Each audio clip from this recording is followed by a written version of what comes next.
Hello there, and welcome to our Shield of the Sun video.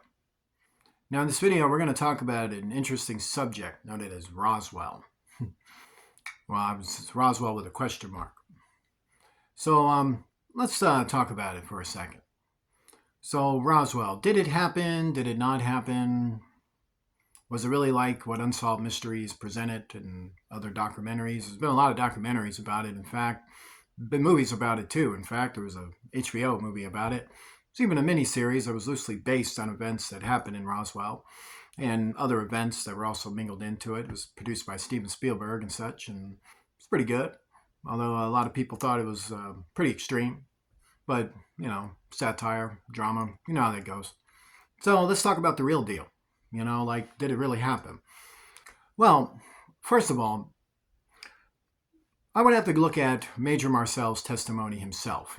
Major Marcel was an Army officer, and he was the one in the late 1970s who not basically, but in fact stated that he was ordered by his superior officers to tell people that what he had discovered was a weather balloon when it was not. And that what he had found on the debris of the lands that were outside of Roswell, about 70 miles outside of Roswell, in the northeast direction, and then also in the southwest direction, there was another crash site and things of that nature, for which he did not see with his own eyes, but other people did. So, you can only take that for a grain of salt. But to understand it, let's look at what Major Marcel discovered. So Major Marcel, according to his testimony, discovered debris, like massive amounts of debris that were scattered all across the valley. And these debris had proprieties within these debris that were of a highly advanced nature. Like they couldn't be burned, they couldn't be drilled through, they couldn't explode, and things of this nature. So these were the things that he stated. He also said that these debris also had hieroglyphs and symbols that did not come from Earth, and that the debris and the materials themselves did not come from Earth, and that there was a large transport of these debris to another Army Air Force base, and that was the extent of his information. He stated that he had also been contacted by a Sheriff Wilcox and also reported his findings to his superior officer, who was satisfied with what he had found, and thus the report of a UFO being discovered in Roswell was released. The debris were first found by one named Mac Brazel, who then reported what he found to the local, first he reported it to Sheriff Wilcox, and then Wilcox went to the Army, and then the Army came out there being led by a battalion that was led by Major Marcel, and they came on the scene and found these debris. Now, I don't think Major Marcel is lying. I don't have any, what I would say, evidence, or even in my own investigative opinions, would even suggest to think why the major would lie about this. And like, to understand, I do understand why he would have lied at the time and went along with a cover-up if you have a superior officer that tells you you are going to do this. And in the Army, it's follow orders. You already waiver your rights when you enter into the Army. So therefore, if your superior officer tells you it's a weather balloon, even though you know it's not, and I want you to tell the public it's a weather balloon, even though you know it's not, you're going to have to tell the public it's a weather balloon. And therefore, I don't believe that Major Marcel is being deceptive in the interview in the late 1970s, when the man was, I believe, retired by this point and wanted to set his own record straight about how he felt he was treated and what really happened was the basis of his testimony. Now, a lot of people took his testimony and went, okay, well, if they lied about this, then maybe they lied about this, they lied about that, they lied about this. So one of the things is about the second crash site. There were bodies supposedly found and debris found, and there was more detail found. And of course, these bodies, when they have been identified, or when they were identified by these civilians who ran into it, the entire story of it was that the semblances of these bodies resemble what the Bible calls Nephilim. And so let's talk about it. First, we have to understand biblically, does the phenomenon, is such a phenomenon real? And the answer is yes. You know, in Zechariah 5, it talks about how Satanists create home bases and conjure for satanic spirits who manifest their spears in these magnetized areas, and the manifestations can come out with materials that are of a flying ship or a living flying ship that produces a metallic covering over its spiritual form and core essence, and thus they can crash into a desert, they can land. There's beings that come with them. We know of cherubim, seraphim, nephilim, rephaim, all manner of types of demons that had all manner of various abilities of engineering themselves. And this is all right there in the Bible. So it talks about chariots of fire and how chariots of fire move through interdimensional spheres, and how fallen angels are close to our realm. They're within the interdimensional grids of space, and they move also through spheres, and they can also crash land, magnetize to areas. They can manifest a body, and they can manifest materials and fly and do all of these things. This is all described right there. You have it right there in Ezekiel. You have it in Revelation. You have it right there in Zechariah. You have it there in Exodus. You got it right there. And even in Genesis, in the first chapters of Genesis, you have it there too. So we know this is all a reality according to the Bible. So then now that we know it's a reality, let's think on it for a second. So the weather balloon story, according to Major Marcel, that was Army intelligence who came up with that. So that wasn't OSS, that wasn't the CIA, that wasn't the DOD, that wasn't that wasn't anyone from the White House. Although whoever came up with the Army intelligence doing it, this would have been in the hands of Army intelligence and later reported to superiors in the White House, and God knows how they felt about it. So somebody in the White House would have eventually known if there was a crash. Somebody there is going to know about it, because Army intelligence answers to generals, and generals can work all the way up as being administrators or advisors to the president. And so eventually the president, or the president at that time, would have been informed, yeah, we found something out there. So, but to understand, was there a Majestic 12? Was there an MJ 12? This is where the conspiracy theories come in. So I don't believe in most of the conspiracy theories regarding Roswell. In fact, none of them, to be honest with you. I believe in facts. I don't believe in conspiracy theories. So I believe in facts. What would be the facts?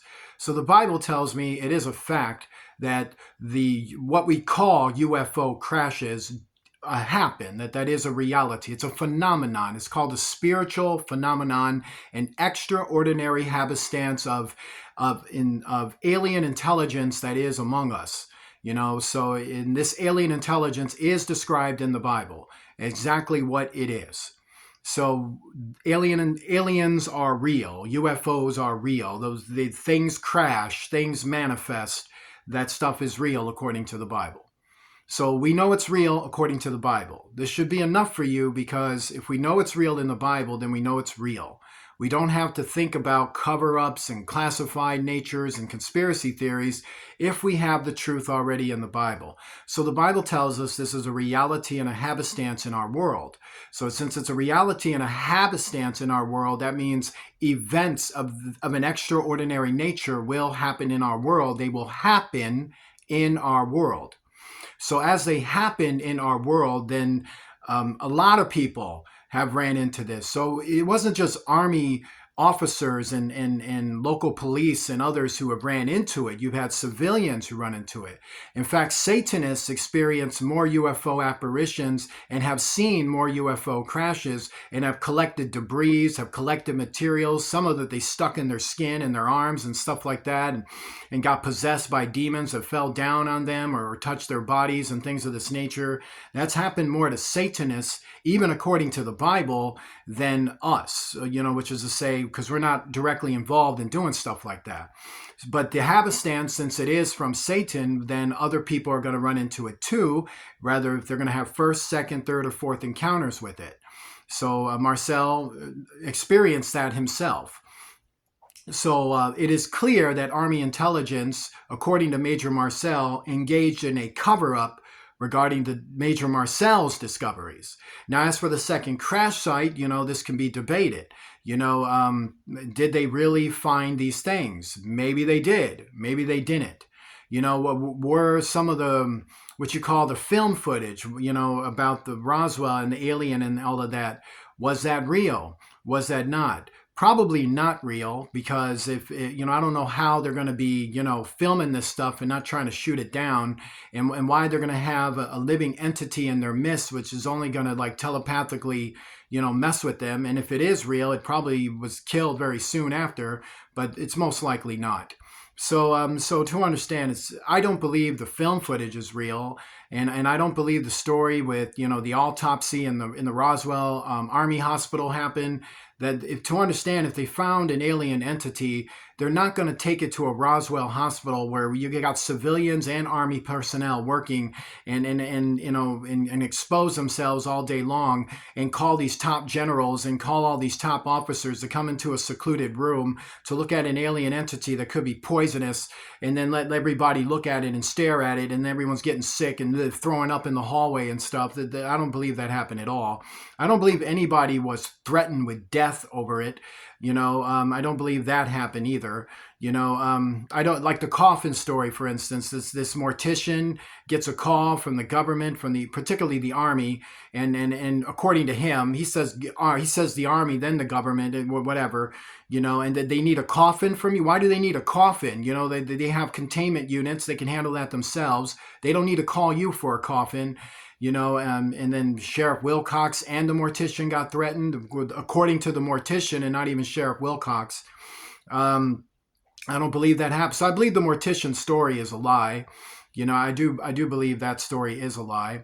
Now, as for the second crash site, I believe biblically it probably happened, but also since it's correlated with the first crash site, then it would all just be in the same package. And that whatever they discovered was just eventually going to be taken up. So, if the Army did have some sort of radar on it, which I'm sure they did, if not, then it was civilian discovery, and then that report goes out, then a helicopter goes out, or a plane, and then they're flying that around, and then they're like, oh, there, it's right down there. Most likely it's going to be a plane, a spy plane, to see what's happening. It's just to say, keeping you safe, so don't get all crazy about it. And then, so they'll probably find it that way.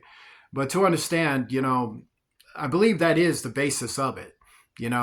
So was it real? I believe it was real, but I believe most of the stories regarding it were conspiracy theories, and most likely inspired by the fact that there was a cover-up to say it was a weather balloon. Was there a cover-up regarding, the weather balloon story? Yeah, that is a cover-up. Why did they do that? Probably Army intelligence did not know how to explain it. And they should have just said that. They should have just said no comment. Like, no comment. I don't know what the heck it is. But some idiot a group of idiots decided to get together with some smart people, and they outmuscled the smart people by some, maybe, I don't know, well, most likely by administration policy, and that was above their offices, that came down on their office and said, you're going to tell them it's a weather balloon, and then we'll figure it out, So, I do believe that, that would be the case in terms of the fact of how cover-up happens. And I don't believe, once they came out with the weather balloon story and had their materials, they don't need to threaten anyone else. They don't need to bury anyone in the desert. They don't need to beat to death anyone's husband or wife, or stick guns in people's faces and tell them, I'll kill you if you talk to the press. I don't believe any of that happened. I don't believe Mac Brazel was pressured or taken in for 3 days and blah, blah, blah, blah, blah. I don't believe that happened either. I just believe they did find it, and they did ignore it, and they did put it on ice and went back every now and then to do experiments on it, and that was the extent of it. And that I believe Marcel's testimony, and I do believe there possibly was a second crash site, considering how this works. When you find one, you'll most likely find others and other things scattered around, because when one spear opens, multiple spears are near it, and multiple spears could also possibly open at that moment as well. According to the Bible, manifestation seen with Ezekiel is one example. So There you have it. Join me in a prayer. Lord Jesus Christ, I pray, Lord, to help us to become better individuals each and every day and to rebuke all manner of selfishness and evil in our lives. In Jesus Christ's name, I pray, Lord, to help us be blessed, prosperous, and to be delivered from evils. In Jesus Christ's name, forgive us of our evils, every nation, everywhere, and help us to do the right thing. Amen. If you'd like to donate to Shield of the Sun, please do so using Cash App, the $ Shield of the Sun, spelled in small case letters closed together. I want to say God bless you. I will see you soon.